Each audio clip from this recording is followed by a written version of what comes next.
ജൈവ കൃഷി ഒരു അനുഷ്ഠാനം പോലെ ചെയ്യുന്നു. അതിൽ നഷ്ടമാണെങ്കിൽ അത് സ്വന്തം ആരോഗ്യത്തിനുള്ള സാധനങ്ങളെങ്കിലും അതിൽ നിന്ന് കിട്ടുന്നുണ്ടല്ലോ എന്ന് ആശ്വസിക്കുന്നു.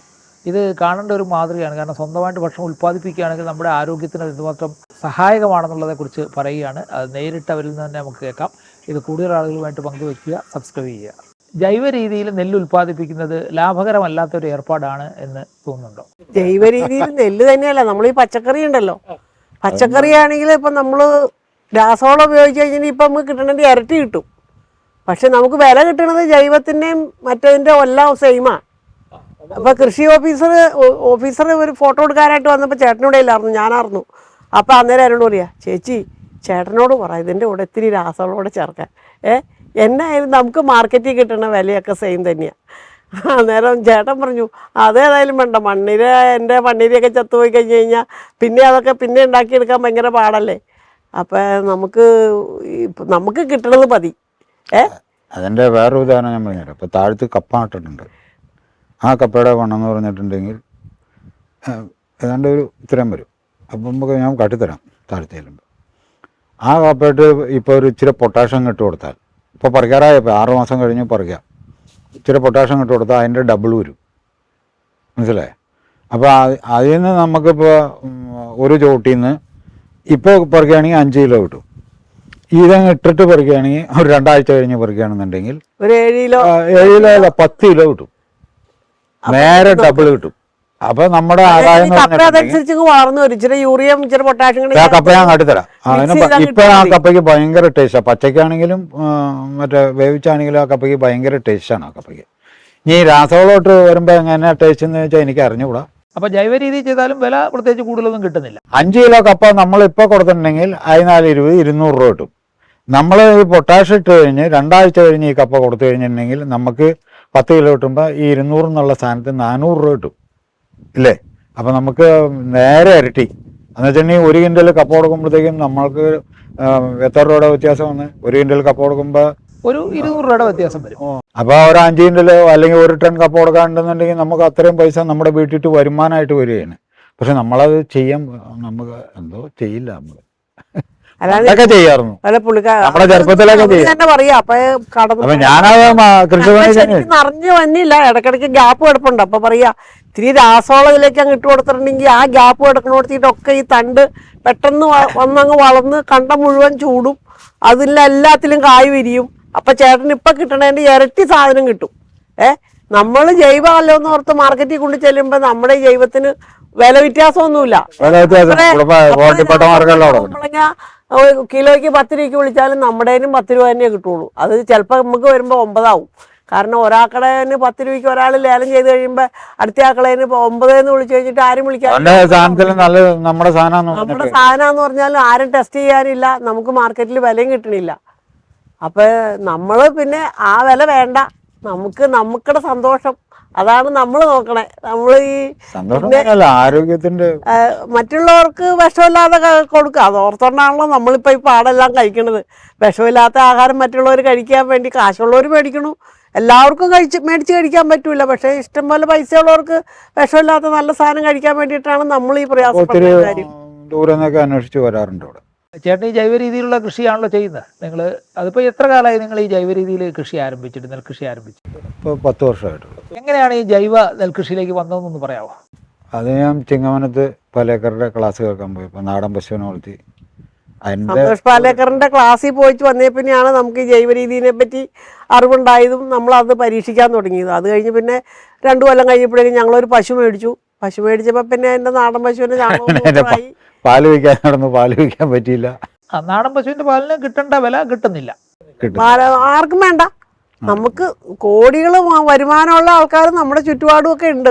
പക്ഷെ അവരോട് ഞങ്ങൾ പറഞ്ഞു, എടാ അതെങ്ങനെ നിനക്ക് കൊച്ചിനൊക്കെ കൊടുക്കണമെങ്കിൽ നല്ല പാലാ ഇത്, നാടൻ പശുവിന്റെ പാല് കൊച്ചിന് കൊടുത്ത ഒത്തിരി ഗുണമുണ്ട് എന്ന് പറഞ്ഞപ്പോൾ പറഞ്ഞു കൊച്ചു പാല് കുടിക്കണില്ല, പിന്നെ ഞങ്ങൾക്ക് മിൽമ പാല് ധാരാളം മതി. ഇപ്പൊ ഈ കൃഷി ചെയ്യുന്ന സ്വന്തം സ്ഥലത്ത് മാത്രമല്ലോ, പാട്ടത്തിന് സ്ഥലം എടുത്തൊക്കെ ചെയ്യുന്നില്ലേ? അപ്പൊ ആകെ ഒരു എത്ര ഏക്കറിൽ കൃഷി ചെയ്യുന്നുണ്ട്? ഒരു 5-8 ഏക്കർ. എൻ്റെ കൂടെ കൂടി ഒരു 8 ഏക്കർ. അതിപ്പോൾ എല്ലാ കൊല്ലവും ഒരു പോലെ ആയിരിക്കില്ല. ചിലപ്പോൾ ഒരു കൊല്ലം 8 ഏക്കറാണെങ്കിൽ ചില കൊല്ലം 10 ആയിരിക്കും, ചില കൊല്ലം 5 ആയിരിക്കും. നമ്മൾ പൂർണ്ണമായിട്ടും ജൈവ കൃഷി തന്നെയല്ലേ ചെയ്യുന്നത്? ഇതിൽ നിന്ന് എന്ത് ലാഭം കിട്ടുന്നു എന്ന് പറയാമോ? ലാഭമൊന്നും കിട്ടാറില്ല. നഷ്ടം അതിപ്പോൾ കാലാവസ്ഥയുടെ ഇതൊക്കെ അനുസരിച്ചിരിക്കും നഷ്ടത്തിൽ. അത് കഴിഞ്ഞ കൊല്ലം കാര്യമായിട്ട് നെല്ല് പാടമൊന്നും എടുത്ത് ചെയ്തില്ല, കാരണം ഈ പെരയുടെ പണി നടക്കുമായിരുന്നു. ജനുവരിയിൽ മഴ പെയ്യുന്നുള്ള ഒരു പ്രതീക്ഷ നമുക്കില്ല.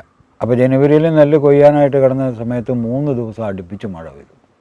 അപ്പോൾ വെള്ളം വന്ന് നമുക്ക് കയറിയിട്ട് അത് അടിഞ്ഞു പോയത് കാരണം നമുക്കത് കൊയ്യാൻ പറ്റിയില്ല. മെഷീനും കൊയ്യാൻ പറ്റില്ല, ആൾക്കും കൊയ്യാൻ പറ്റില്ല. കാരണം അത് ചെളിയായിട്ട് അടിഞ്ഞു. ഓരോ ഏക്കർ സ്ഥലം കൊയ്തില്ല, ഒരു നെല്ല് പോലും കിട്ടിയില്ല, വെക്കലും കിട്ടിയില്ല. ഇപ്പോൾ ഈ വർഷത്തെ കൊയ്ത്തും മെതിയൊക്കെ കഴിഞ്ഞല്ലോ, അപ്പോൾ കച്ചവടവും കഴിഞ്ഞു. അപ്പോൾ എത്ര രൂപ ലാഭം കിട്ടി അല്ലെങ്കിൽ എത്ര രൂപ നഷ്ടം കിട്ടി എന്നൊന്ന് പറയാൻ പറ്റുമോ?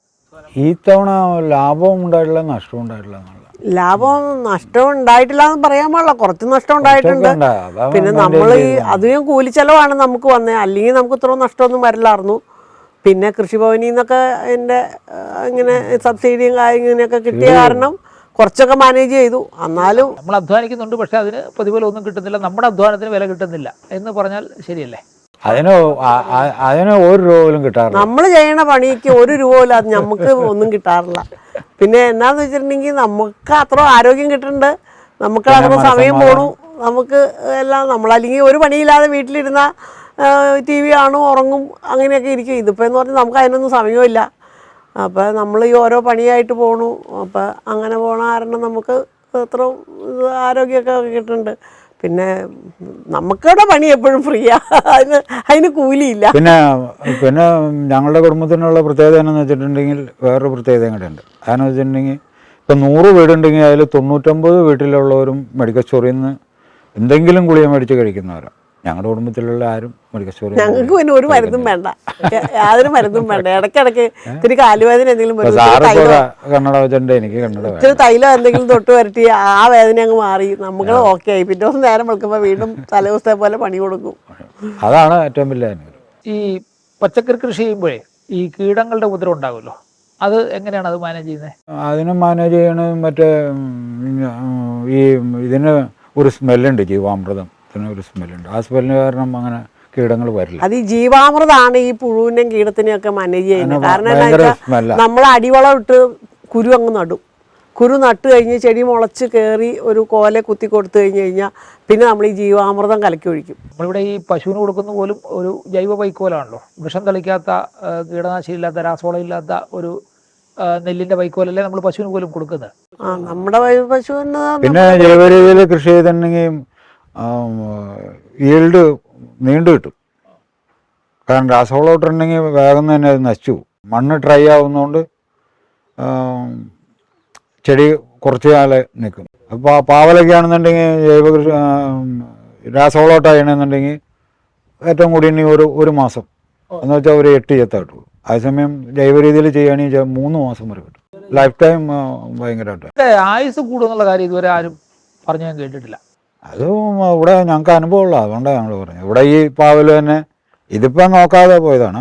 അത് കൂടാണ്ട് നേരത്തെ പാവലിട്ടിട്ട് ഈ ജീവാമൃതം ഇങ്ങനെ ഡൈലൂട്ടാക്കി കലക്കി ഒഴിച്ച് കൊടുത്തുകൊണ്ടിരുന്നിട്ട് ഏതാണ്ട് 3 മാസത്തിൽ കൂടുതൽ കിട്ടി. ചെമ്മനാടുകരയിൽ നിന്ന് ഒരാൾ ഇവിടെ വന്ന് അവൻ പച്ചക്കറി നട്ടു. ഞങ്ങൾക്ക് കൃഷിയെ പറ്റിയൊന്നും ഒന്നും അറിയില്ലായിരുന്നു. അവനിവിടെ വന്ന് നമുക്കന്ന് നമ്മുടെ മാരിക്കണ്ടങ്ങളൊക്കെ കാണിച്ചു കൊടുത്തു. അവൻ വന്ന് ആദ്യമായിട്ട് കുമ്പളം നട്ടു. പച്ചക്കറി കൃഷി ചെയ്ത് കുമ്പളം നട്ട് കഴിഞ്ഞ് ആ വർഷം ഒത്തിരി ഈൽഡൊന്നും കിട്ടിയില്ല.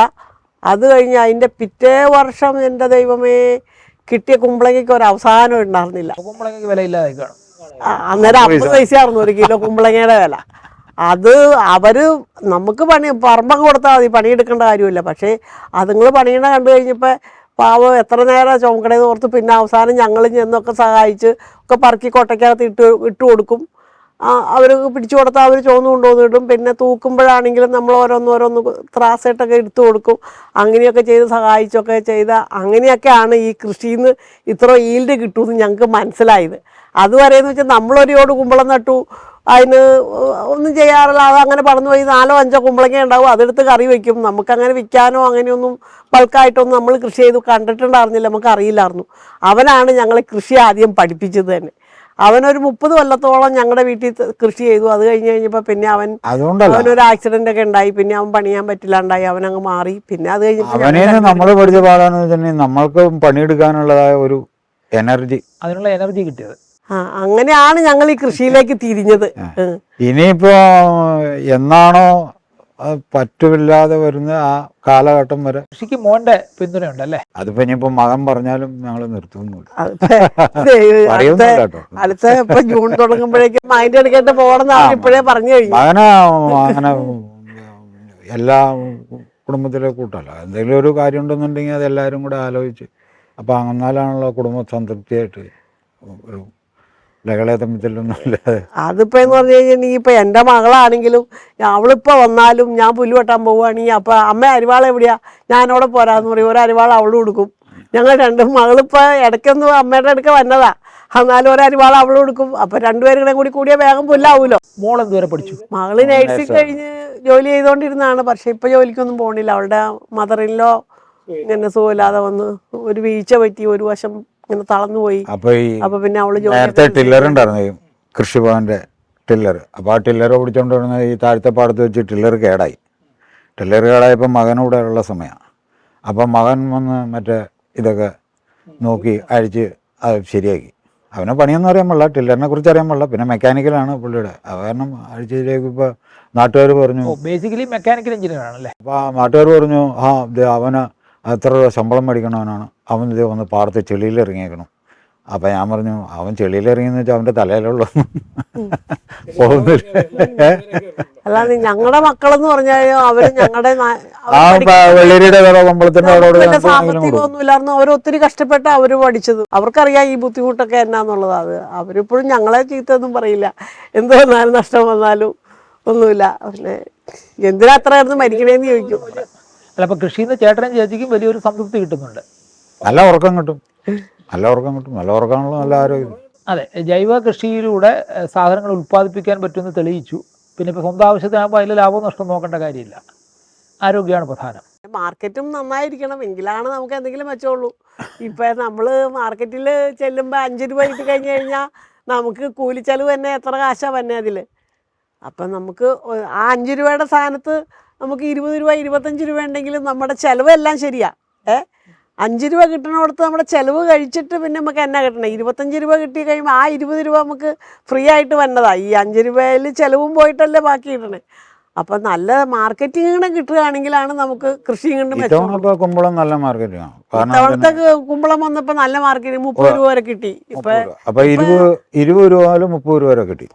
ചേന 2 വർഷം മുമ്പ് വരെ എന്ന് വെച്ചിട്ടുണ്ടെങ്കിൽ 10 രൂപയ്ക്ക് പോലും 1 കിലോ ചേന ആർക്കും വേണ്ടാണ്ട് ഇട്ട് തള്ളണ സമയമായിരുന്നു. ഇപ്പം ഈ സമയത്ത് ഈ വിത്ത് നടേണ്ട സമയമാകുമ്പോഴേക്കും വില കൂടുതൽ കിട്ടുമല്ലോ എന്ന് ഓർത്തുകൊണ്ട് വിത്ത് ചേനയായിട്ട് കാത്തു വയ്ക്കും.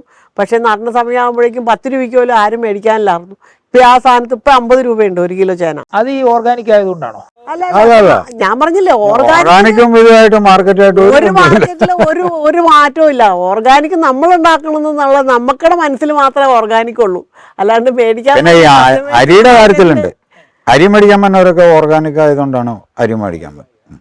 അവർക്ക് ഈ പച്ചക്കറി കൊണ്ട് ചെല്ലത് ഓർഗാനിക് ആണെന്നൊന്നും ഉള്ള യാതൊരു ഇതും അവർക്കില്ല, മാർക്കറ്റിലില്ല.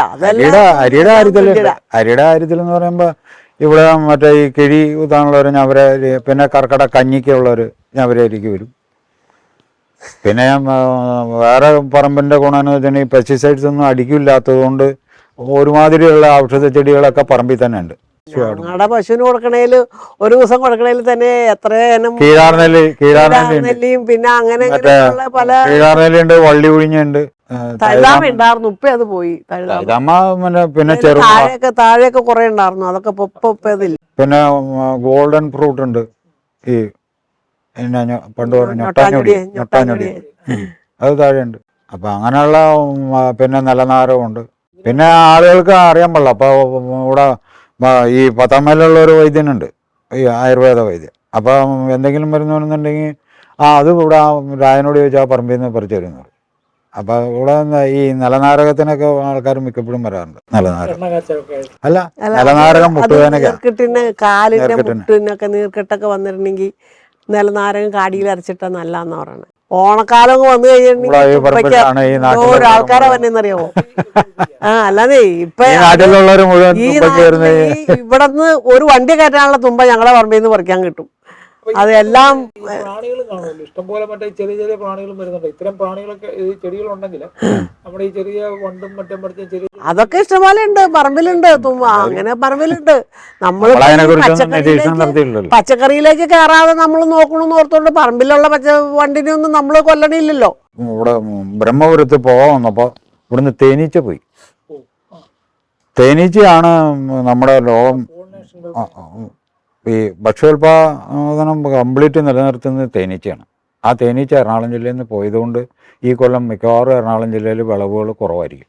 നമ്മൾ പരിചയപ്പെട്ടത് രാജൻചേട്ടനെയും ലിസ്റ്റേച്ചിയാണ്. സത്യത്തിൽ അവരുടെ മക്കളെ കൂടെ ഇവിടെ ഉണ്ടായിരുന്നെങ്കിൽ എന്ന് ഞാൻ ആഗ്രഹിച്ചു പോയി. കാരണം കൃഷിയോട് ഇത്രയധികം, കൃഷിയിലൂടെ വളർന്ന് പഠിച്ച് വേറൊരു മേഖലയിൽ വളരെ പ്രഗത്ഭരായി ജീവിതമാർഗം കണ്ടെത്തി, എന്നിട്ട് കൃഷി ഉപേക്ഷിക്കാതിരിക്കുന്നു. അച്ഛൻ്റെ അമ്മയുടെയും ഈ കൃഷി മോഹങ്ങളെ പിന്തുണയ്ക്കുന്നു. അവരുകൂടെ ഇവിടെ ഉണ്ടായിരിക്കണമായിരുന്നു. പക്ഷേ ഇതൊരു കഥയാണ്, ഒരു ജൈവ കർഷകൻ്റെ കഥയാണ്. ഒരു ജൈവ കർഷകൻ യഥാർത്ഥത്തിൽ വേറെ വരുമാന മാതൃകകളോ സോഴ്സുകളോ ഒന്നും ഇല്ലെങ്കിൽ ജൈവ കൃഷി കൊണ്ട് കാര്യമൊന്നുമില്ല. അയാളുടെ ഉൽപ്പന്നങ്ങൾ വിറ്റഴിക്കാനുള്ള സാഹചര്യം ഇപ്പോഴും നാട്ടിലില്ല. ഇത് അറിയുന്ന ഒരു സാധനമില്ല. ആളുകൾക്ക് ഇത് ജൈവ കൃഷിയിലുള്ള ഇതിൻ്റെ ഒരു പ്രാധാന്യം അറിയില്ല. ആളുകൾ 1 ലക്ഷം രൂപ ICUവിനായിട്ട് കൊടുക്കും, വെന്റിലേറ്ററിനായിട്ട് 25,000 രൂപ കൊടുക്കും. പക്ഷേ അവർക്ക് ജൈവ കൃഷി അല്ലെങ്കിൽ ഉൽപ്പന്നങ്ങൾ, നമ്മുടെ അസുഖം ഉണ്ടാകാതിരിക്കുന്ന ഒരു അവസ്ഥയിലേക്ക് പോകാൻ ഇത്തരം കൃഷികൾ നമ്മളെത്ര സഹായിക്കുന്നു, അല്ലെങ്കിൽ ഇത്തരം ഉൽപ്പന്നങ്ങൾ നമ്മളെത്ര സഹായിക്കുന്നു എന്നുള്ളതിനെക്കുറിച്ച് ധാരണയില്ല. അത് വളരെ സങ്കടകരമായ ഒരു അവസ്ഥയാണ്.